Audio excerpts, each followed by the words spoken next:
All right. So in terms of the coop and getting set up, what are what basic concerns do I need?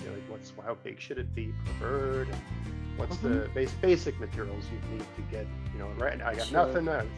My idea is like, I'm going to put a box in the backyard. The box is going to have chickens in it, and the chickens are going to give me eggs. Now, what do I do? So there's many different answers to that about coop design and coop availability. There's tons and tons of things that are available online. I think that the most important thing for the user to do is to think about what your criteria are, what's most important to you. So what the bird needs is adequate ventilation, at least 2 square feet per bird when they're adults, and they need perch space that allows them to get away from each other, but also to remain in contact with each other if that's what they want. Perches have to be high enough off the floor that a predator, like a rat or something like that, could not reach up and easily grab the bird, or another bird could not easily peck on a bird that's perched. Those things happen. They're not pretty. You need to make nest boxes available to the birds before they reach the age that they want to lay, because the birds need to know there's a safe, quiet place off to the side that's clean and readily available. When they feel weird, like they got to go off and do something, but they're not sure what yet, they teach themselves to use nest boxes, and it's really critically important that they do that. How do the chickens decide whose egg box is whose? Or they just use whatever one's nearby when they're feeling the inspiration? Yes. So my rule of thumb is, I personally, for most of us that have small flocks, I really feel like, it wouldn't hurt to have one nest box per hen, but which is what my birds have. But they all depends on the time of year, they all tend to use one nest box. And I know, to lay eggs. So in the summer, it's a different one. In the winter, it's another one. Really? They're really funny, but and they kind of fight to get access to it. But the others are available at the same time. I don't know. I think that the standard in the industry is like 4 birds per nest box, but I personally like them to have more access. We also, where you guys are, and certainly where I am, we have rough winters. And so sometimes some of my birds like to sleep in the nest boxes. Other birds like to sleep on the perches. And so I always make sure that and this is a really important thing for their health as well, is I always make sure the nest boxes have some really comfortable, clean shavings in them at all times. So every time we pick up eggs, we pick out manure, and we always put on a glove, like a dishwashing glove that you can keep out in the barn. So there's always a glove you can put your hand into, and pick out the manure with the gloved hand, and then you can pick up the eggs with clean hand and put them in your basket or whatever. And then also put a fresh handful of shavings in. And once a week or so, just take a look at each nest box and decide whether you think it needs to be cleaned out, really cleaned out, and then and it doesn't need to be scrubbed out, but just cleaned out, all the bedding out, and put in fresh bedding.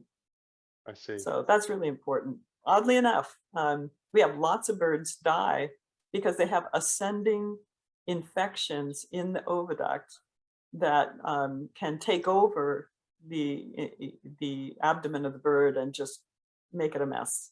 That can kill a bird. What's an oviduct? What's that? The oviduct is the fallopian tube. It's where the eggs, exit the bird. And the eggs are kind of formed and developed in that tube. And then they're laid by the cloaca. The cloaca is that terminal chamber inside the bird, just kind of shared between the gut and the oviduct in terms of where the output goes. So the egg hole. Yeah. The place, the vent, the place where things come out.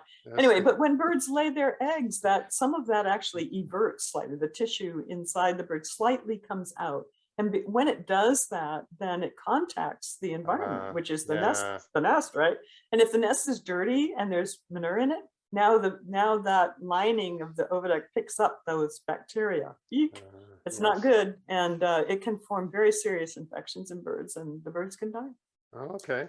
Yeah. All right. So there is like, yeah, there's certainly regular weekly maintenance. That's Yeah. Hygiene is really important. hygiene's important. Yeah. And, other things about coop design, the birds don't care how it looks, but you probably will. And especially if you have a coop that you can move around like a tractor, Right. then you probably want something that you don't mind looking at. So, Right. you have to think about that. You can pay a lot of money for really beautiful coops, and they can be fun. But really what the birds need is good enough ventilation. So air needs to move through in a way that you can control. And in the summer, they need lots of ventilation. In the winter, they still need some, but they don't need as much, and they don't need drafts. They need protection from the elements, um, need a good place to perch, and you need to be able to clean the whole thing out really easily. Accessibility, yeah, to get in there. Yeah. Yeah. Yeah. Also, So, I mean, people talk about having a light bulb in the coop in the winter to keep it warm, assuming is the coop insulated? Do you have so insulation? Do they peck at that? How do you keep it from eating the insulation? I know, yeah, that's a problem. Well, we actually have, the way our coop is set up, our coop is inside our woodshed, and our woodshed is really important to us in the winter. Obviously, we heat with wood, and we really enjoy having wood fires. So we're in and out of the woodshed several times a day, which now that's good because it keeps us, actively observing our hens. The hens have deep bedding in the winter, especially. So we make sure that there's lots of insulation underneath the birds. Remember that all your birds are wearing the equivalent of a down jacket at all times.